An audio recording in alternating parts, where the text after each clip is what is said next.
Friends, next हम बात करते हैं आपके डिप्लोमा की। तो जो आपके डिप्लोमा कोर्सेज़ होते हैं, इनकी जो कोर्स ड्यूरेशन होती है वो आपकी 2 साल की होती है।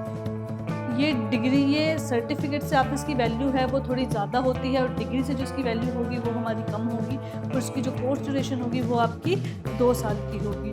तो इसमें भी पैरामेडिकल में बहुत सारे कोर्सेज़ हैं जिसमें आप अपना डिप्लोमा कर सकते हैं। इसमें भी आपके पास 12th में मेडिकल हो या फिर नॉन मेडिकल हो, वो आपका मैटर नहीं करता। अगर आप किसी भी स्ट्रीम से हैं तो आप पैरामेडिकल में किसी भी कोर्स में आप अपना डिप्लोमा कर सकते हैं, और देन आप फिर फर्दर स्टडीज़ के लिए आप इसमें डिग्री में भी जा सकते हैं।